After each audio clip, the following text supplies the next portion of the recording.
Howdy, it's Tubalcain once again, and I'm in my basement workshop right now, and I'm standing before the almighty clawsing lathe, and I was just thinking of a new project here, and you might find it to be somewhat frivolous or worthless, but I'm going to give it a go here anyway. When I'm working on the lathe, I usually have a can of oil, and sometimes more than one can. Like this is my kerosene, and this is my cutting oil, but generally I have it setting here on the cross slide, and quite often it vibrates off, or I knock it off or whatever, and it spills, and it's quite a mess. Also, it is a catch-all for chips, which is quite annoying. So in general I keep a small amount of oil in there because of that. But I have designed, or am designing, a spill-proof oil can. I like to use a brush much better than I do a squirt can, although I have plenty of squirt cans around here. But for small work, this really seems to work the best. And sometimes I even use an artist brush, but most often acid brush. So let's go over to the bench and see what I'm up to.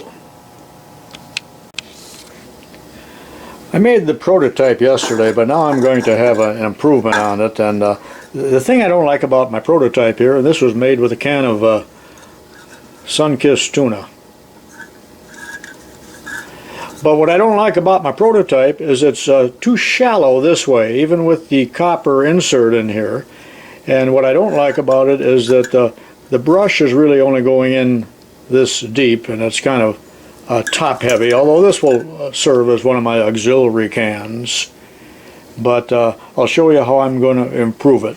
First of all, for the copper here, I used this type of fitting so that it would slide in there, and I think it was a 7/8 hole or a 3/4 inch hole, I forgot, that would go in there, and then I soldered around it.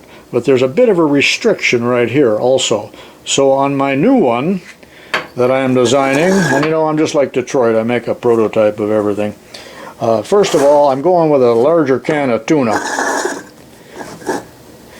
And actually it's not even tuna. You know, I sure have been picking on my wife a lot lately, but I don't like it when she makes chicken salad with canned chicken. It just isn't any good. And I basically refuse to eat it, so I'm getting rid of this so I don't have to put up with it. I like nice fresh chicken in my chicken salad. But the reason I'm using this can, not so much for the diameter, although it is a larger diameter than the other one, but it is also deeper.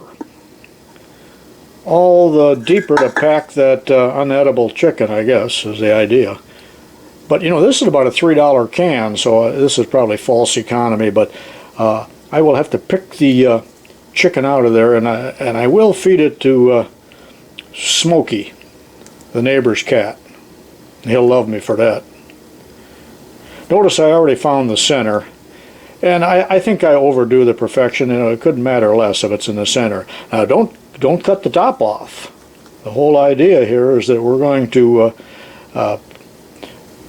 insert the copper in there, and then the improvement that I have on the copper is that this is 3/4 copper, so it's going to have a little funnel on it, easy to hit the hole. And on the bottom, this will rest on the bottom of the can and make it semi-spill-proof. The shined up area is where I'm going to solder.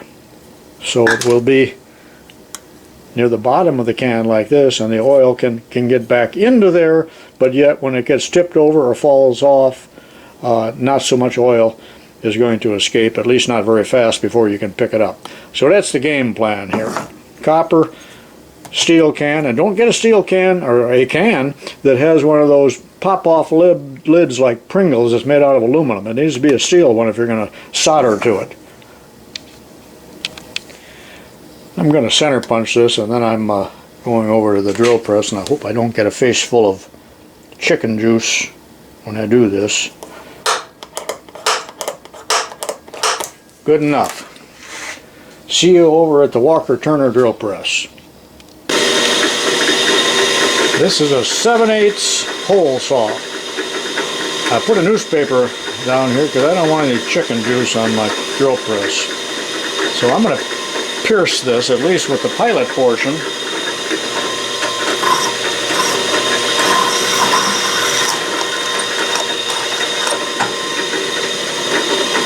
I'm going to stop for just a moment. I'm going outside and I'm going to turn this upside down and I'm going to squeeze some of the water or whatever the despicable fluid is in there, and then I'll come back and finish this off because I don't want any of that stuff getting around my drill press or my hands. Alright, I got most of the water out of there. You know, they used to call that watering the stock. I remember reading that in a history book when I was in 8th grade. In other words, you're paying for water. Buying food and paying for water.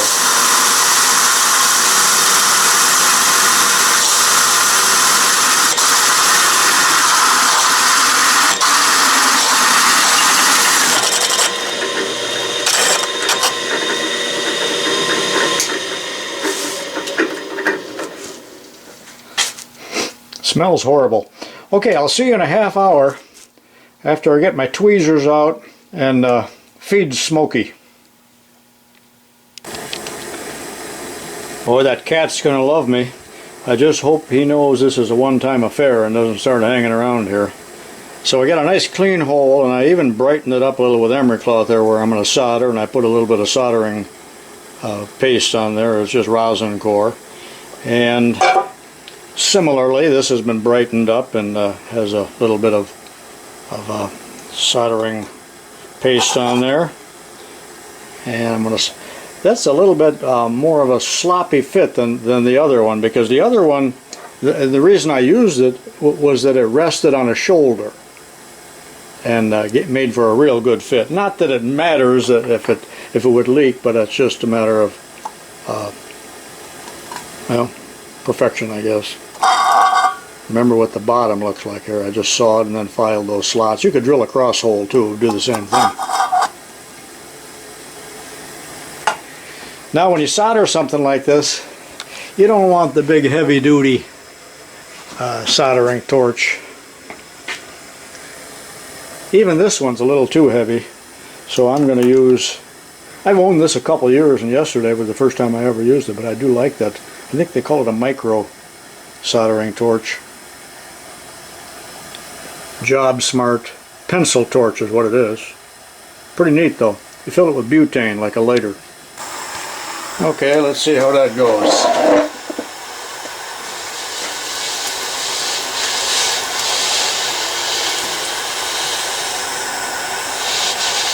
Preheat a little bit, as always. Trying to get it fairly square.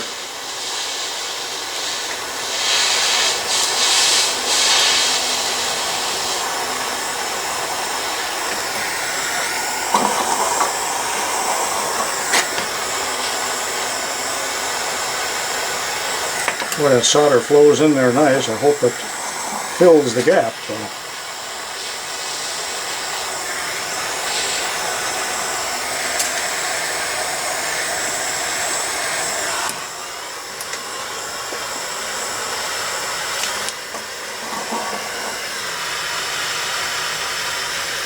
Adding a little more solder as it starts to cool,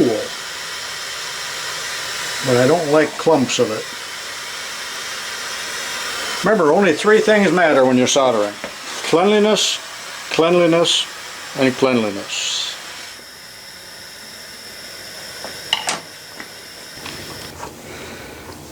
Soldering looks good. I don't like any excess solder on there. It serves no purpose. Now to check to see if it's airtight, not that it matters,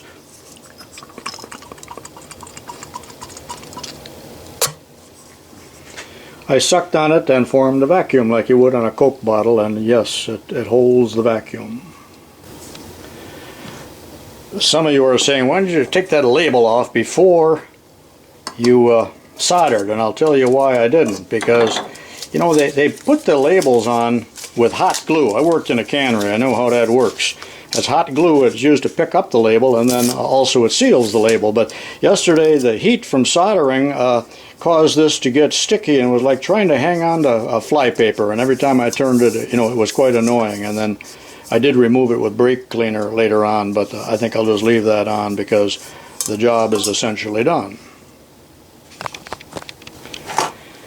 I don't like running out of things, even something as silly as acid brushes, but you know, I got enough of them here to last me through the siege of Leningrad. But I like them not only for soldering, but for oil. And now that's not so top heavy. That's just right. Now to add a little bit of oil, and I think we got it completed. And I might label it cutting oil because I may have more than one of these so that I remember what's in it. I rather like this oil for cutting, even though it says thread cutting. It's a good general purpose cutting oil, and it's the clear oil. It's not that dark sulfurized stuff. I want to put some of it in there. It's a little slow running down because there's a restriction there, as you know. In other words, it's got to get a little air in there. And I'm going to fill this about half full. And I may do one other little thing. I may drill a 1/16 inch hole right about where the scriber is, and the purpose would be twofold. One, it would be allow some air to get out while I'm filling it, but two, we know that this is going to fill full of oil and eventually run over as you do your work. It's just going to get oil down here, and a tiny little hole would help it drain back into there. So I probably will do that at a later time. And you see, now when I tip it over, what's going to happen here, I know some's going to come out, but it's only the oil that's right in the spout here. You know, matter of fact, nothing's coming out right now. And there's a little more in there. Something's going to come out. There we got a little coming out. But it's semi-spill proof. At least you're not going to spill the whole can. You'd be able to wipe up the relatively small mess. And I guess I didn't mention how I put this bell shape on there, and that was just with a common plumber's flaring tool.